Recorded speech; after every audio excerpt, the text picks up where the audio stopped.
So I've been trying to expand my horizons here lately and try to take a few more day trips here on my Kawasaki Mean Streak 1600. And I recently did my second trip ever. It was about 350 miles. I was going from the house 7.5 hours as round trip. 6.5 of that was on the bike. And I learned a lot, okay? Like, yikes. Like, I understand why giant touring bikes are set up the way they are. So I have a Mustang seat on this bike, which honestly is great for shorter runs, you know, a couple hours. By that I mean 2, like 3 max. Because it was right about the 2.5 to 3 hour mark, like I started really starting to feel saddle sore a little bit. Yeah, like, my rear was not having a good time. Stopping for gas did help, but I'm not going to sit at a gas station for 30 minutes waiting for things to work back out for me, you know what I mean? Now, I do have a sheepskin seat cushion I use sometimes, but I think with the angle of the Mustang seat, it kind of curves right there at the back of it, so it's not covering, it's covering like the important bits, like the tailbone area, but that's kind of it. And I got an idea, I think, on how to rectify that. I got plans for a custom seat that, if my calculations are correct, should be like a riding on a pillow, and will hopefully extend that ride time a little bit. But honestly, that wasn't my biggest gripe. My biggest gripe was throttle hand. Because I don't have a throttle lock, I don't have any of that stuff. It's just me, the throttle tube, and pure dedication. And after I got home, holy crap. Yeah, that was sore. That was super sore. Like, I could feel it all the way down my tendon, and just, yikes. Like, I fully understand why some bikes have cruise control on them. Because I used to think it was dumb. I was like, I don't need cruise control on my bike. Come on, man. It's not that bad. Just roll the freaking throttle.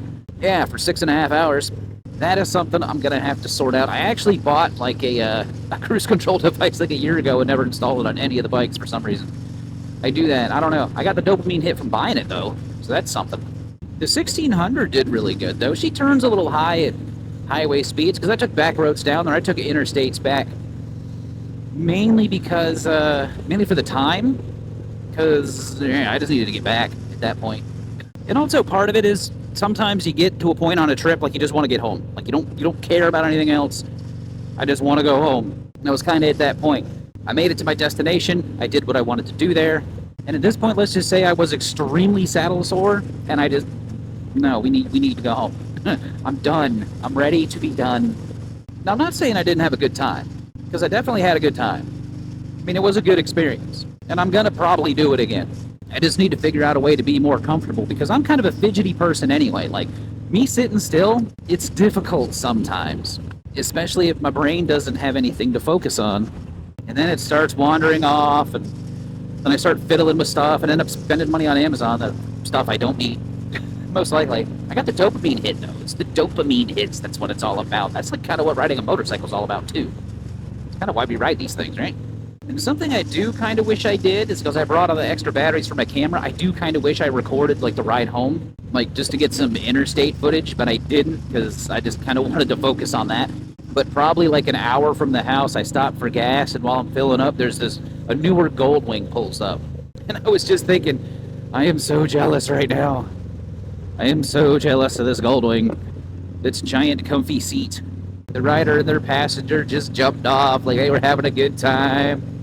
I could tell their back wasn't hurting. I could tell their butt wasn't hurting. And I'm pretty sure it was stock, but I don't know, it was extremely quiet, but like, I don't know if people put aftermarket exhausts on Goldwings, because that's kind of not what they're for.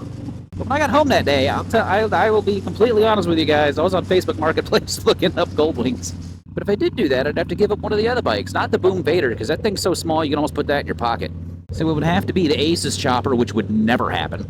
Part because I love that bike, and part because there's so much money in it, it's not feasible to sell it. Like, I would take a huge hit on that thing. That, and of course, with every other vehicle you modify, you might think it's the coolest thing in the world, but all you're doing is you're taking like your big, I'm trying to use one hand, taking your big potential buyer base and then shrinking it down like that, which means it would have to be the Mean Streak. But I really like this Mean Streak, though. It's kind of a light, sporty-ish cruiser, and I've been modifying a little bit to make it better suited to do what I wanted to do, you know. Previous owner put a Batwing fairing on it, which we don't have on there now, because I want all that wind. If I'm not riding highway, I want the wind, baby. I got Viking bags out back. I got a police-style tour pack on here now because I didn't want something too big. I wish it was a little shorter. Like, if it was physically scaled probably about 80% of what it is, I think it'd be perfect. I can definitely get a lot of junk in my trunk, though, so that's good. And this bike was perfectly capable of making that trip because it did it.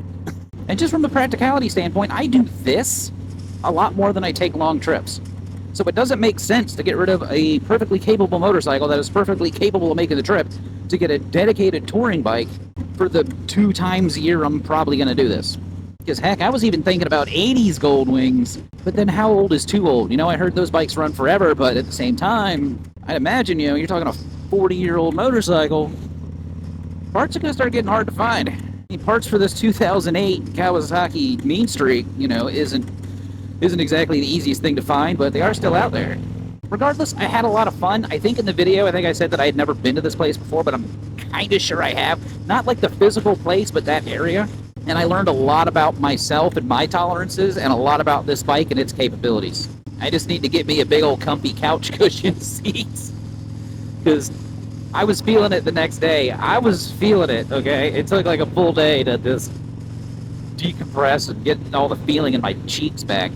And I'm not 100% sure this is still something I want to do all the time, but it's definitely something I'm interested in. And if you guys want to see how that trip went for yourself, you can check that video out right here. And as always, y'all be good. See ya!